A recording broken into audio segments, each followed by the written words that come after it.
Hey fight fans, John Ramdeen here, and this is Fight News Now Extra. UFC 160 just got a little more interesting as two promising light heavyweights are set to collide. The King of the Ring will continue to compete in two different sports, and Big Rig won't lose focus or he could get slaughtered by the natural born killer. Those are your headlines. Now let's get to the news.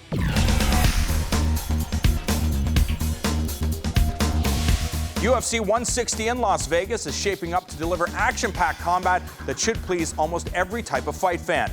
Ultimate Fighter winner Ryan Bader has been forced out of his upcoming tilt with dangerous Brazilian Glover Teixeira. In for the former Arizona State wrestler is the hard-hitting New Zealander James Tahuna. The 31-year-old is coming off a decision victory over skilled Canadian Ryan Jimmo. Also on the card, Donald Cerrone takes on KJ Noons, Mike Pyle faces off with submission ace Gunnar Nelson, and Cain Velasquez takes on Antonio Silva for the heavyweight title.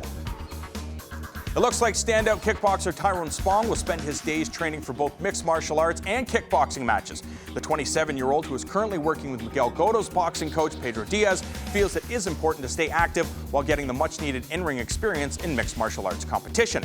However, up next for the Suriname native is a battle against his friend Remy Bunyaski when the two meet in the main event of Glory 5, which goes down on March 23rd, live right here on Fight Network.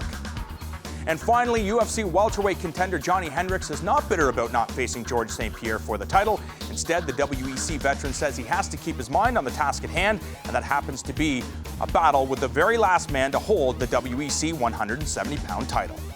You know, of course I wanted to fight George St-Pierre, but he chose somebody else.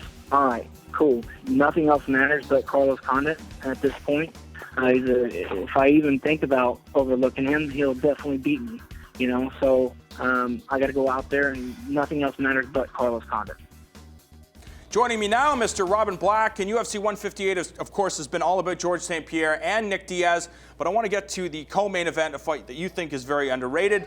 Johny Hendricks taking on Carlos Condit. And I think if Johny Hendricks wins this fight, he could be the man next in line to vie for the welterweight title. Well, yeah, there's a ton on the line. And people should be talking about this fight because technically it's an amazing matchup. And like you said, there's a lot on the line. Hendricks wins, he could be fighting for the title. And if Condit wins, he just beat Hendricks, he just beat Diaz, and he put in a great 25 minutes with George. He's right there. Stylistically, when we look at this matchup, Carlos Condit, of course, known for his striking abilities, known for that reach and the distance, but he's also very competent off of his back. Johny Hendricks, known for his power, known for his wrestling background. Which style do you favor? And I think it is Carlos Condit. Is it just because he's so diverse? I think so. I think overall he's got more tools. Now, on paper, these wrestlers with big power like Hendricks and like, Hendo, guys like that, they are very dangerous, especially against guys who wrestling isn't their strongest suit. But a guy like Condit, who's a double specialist, he's a specialist on the feet, and he is a specialist not only on the ground, but off of his back. He can have kryptonite for this type of fighter. He can beat him standing, he can sweep him or submit him off his back. I think this is Condit all day. And I don't know if I agree with you. You look at Carlos Condit, over his last 17 fights, only suffered 4 losses. George St-Pierre, Martin Kampmann, a lot of wrestlers, Jake Ellenberger. Yeah. So I think the way to beat this guy is to put him on his back. He's just not a physical specimen. When you look at the rest of the welterweight division, the guys like Josh Koscheck and George St-Pierre, they're very bulky, they're very powerful, and if Johny Hendricks can land one of his patented takedowns and control from the top, I think Carlos Condit's going to have a very difficult time. Well, they're presenting Hendricks to us, and he even does himself to some degree as kind of a two-trick pony, where he's got the big overhand left, he can knock you out quickly, and he's got the great wrestling. Now, we haven't really seen him use that wrestling in the last couple of years that much, and when we looked at that highlight pack while you were doing the Newsmakers, everything, left hand uppercut, left hook, left overhand. He has one big weapon. Condit has 8 big weapons, 2 hands, 2 knees, 2 elbows, and 2 feet, all of which are very educated, and his second last fight was against Diaz, where he trained diligently for the southpaw. I don't think we're going to see Hendricks be able to land that big left on Condit.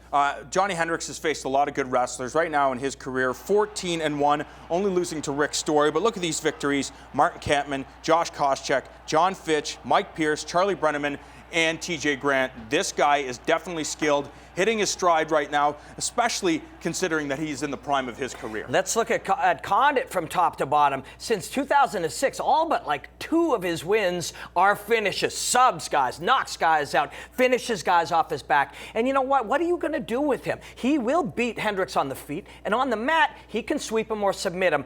I think normally these wrestlers have the big advantage, but against a double specialist like Condit, I think Condit is not only going to win this fight, but I think he's going to finish Johny Hendricks. There is no way he's going to finish Johny Hendricks. And you mentioned his stoppages. Yes, Carlos Condit is always impressive to watch. He's a killer. He tries to go for the finish, but his stoppages have been over Dong Young Kim. Yes, that has probably been his most impressive stoppage. But Dan Hardy, Carlo Prater, John Alessio, Kyle Jensen, not really the cream of the crop when it comes to the welterweight division. Yes, Carlos Condit can compete with the best, but will he be able to stop a very dangerous, very durable Johny Hendricks? That is the other question. Look, man, he just trained for 8-10 months for George St-Pierre, a guy with great striking and great takedowns. And he made and designed a game plan where he could be dangerous and try to win that fight standing and on the ground. This is exactly the same thing, only against the southpaw. Like we anticipated, UFC 158 loaded, especially for the welterweights. More Fight News Now Extra when we return.